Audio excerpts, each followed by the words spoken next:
دا علما، دا دینی مدرسې، دا دعوت او تبلیغ، دا جهاد فی سبیل الله، دا د ختم نبوت، دا د ناموس رسالت او دا د ناموس صحابه چې دا څومره دینی اوازونه تاسو اورئ د نن نه وروستو ای د حافظ سے پلاره تا ته یو نسبت الله در نصیب کړی دی، ته د حافظ قرآن پلار یې. خبردار چې چرته د خولې نه دې د علماو بې ادبي ونه شي، خبردار چرته د خولې نه دې د نیکانو د دیندارو خلقو سپکاوی ونه شي،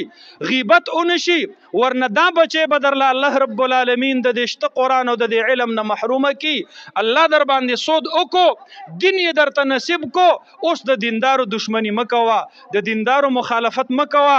اسم په دنیا کې زمونږ څوک خپل نشته دی، هغه خپل رانه ټول پردي شوي دي. نن تاسو ګورئ نه، دا د فلسطین حالات وګورئ، دا د اسرائیلو ظلمونه وګورئ، دا د هغې جبر او بربریت وګورئ چې د غزې په یو ښار کې 25 لکه مسلمانان آباد دي، د 4 واړو طرفو نه هغه ښار محاصره دی. نن 9مه ورځ ده په هغه ښار کې یو ګوټ اوبه هغې نه دي پرېښودلي، اوبه یې پې بندې کړي دي، بجلي پې بنده کړې ده، دوایانې پې بندې کړي دي، خوراک او څښاک یې پې بند کړی دی. رونو ما خو بله ورځ داسې مناظر لیدلی دي چې یو پلار د بمبارۍ نه وروستو اسپتال ته ځي او د خپل بچي تپوس کوي، بچی یې د مخکې نه زخمی دی، په ګولو باندې لګېدلی دی او هغه زخمی پروت دی، او چې کله د اسرائیلو طیارو په هغې باندې بمباري وکړله او دی راغې د ملبې د لاندې په لاشونو کې خپل بچی ګوري، د بچي مخ دا یې په بم باندې الوتی دی، سینه یې الوتلی ده، خپې یې الوتلی دي. د اسپتال یو کړی دی لاس ته پرته وه او د نوم یې پې لیکلی و. دا پلار ودرېدلو او د خپل بچي هغه یو لاس دا راخلي،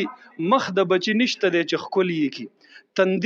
تندی د بچي نشته دی چې ښکل یې کړي، سینه د بچي نشته دی چې ښکل یې کړي، په غېږ کې واخلي او ځان سره یې رانږدې کړي، په خپل لاس کې هغه د بچي هغه یو لاس راخلي، کله یې ښکلوي کله یې په خپله سینه پورې نیسي. ما وی ربا الله رب العالمین دا کم وخت دی پاتې کړلو، 2 اربه مسلمانان، 50 اسلامي ملکونه، په لکونو باندې فوجونه، په زرګونو باندې ټینکونه، په زرګونو باندې جازونه. مونږ په دې جازونو څه کوو چې د بیت المقدس تحفظ پکې ونه کړلی شو. نن د بیت المقدس منارې ژاړي، د امت مسلمه نه دا سوال کوي، زه ستاسو قبله نه یم پاتې شوی، ستاسو نبی علیه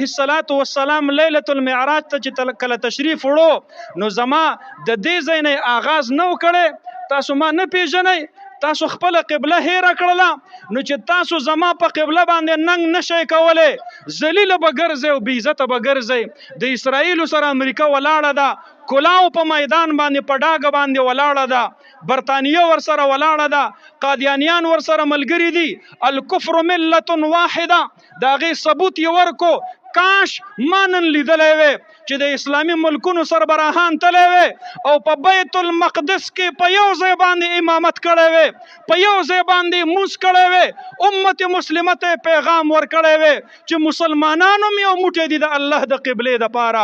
مسلمانانو م یو موټی دي د الله د دین دپاره، او د دې مظلومه مسلمانانو سره د هغې سره کلک ولاړ دي، د هغې د مرستې هېڅوک نشته دی. دا مونږ او تاسو ته چې دا خوار غریبانان په نظر راځي، دا عالمان دی غریبانان لګیا دي، زړونه یې دردمن دي. په مسجد کې د جمعو په خطبو کې تاسو ته وایي د فلسطین د مسلمان دپاره دعا وکړئ، او زه د بونیر د خلقو انتهایی ممنون او مشکور یم چې صرف په 13 جمعه کې کله مونږ اعلان وکړو د بونیر خلقو ته چې مونږ د فلسطین مسلمانانو له امداد لیږل غواړو، زه په دې باندې د هغې د اعتماد شکریه ادا کوم. تر اوسه پورې د 80 لکو روپو نه سوا نقدي الحمدلله ثم الحمدلله هغې مونږ ته حواله کړې ده. زنانو پکې خپل کالي را لیږلي دي. قربان شم د دې مسلمانانو د هغې دیني حمیت نه او د هغې دیني غیرت نه.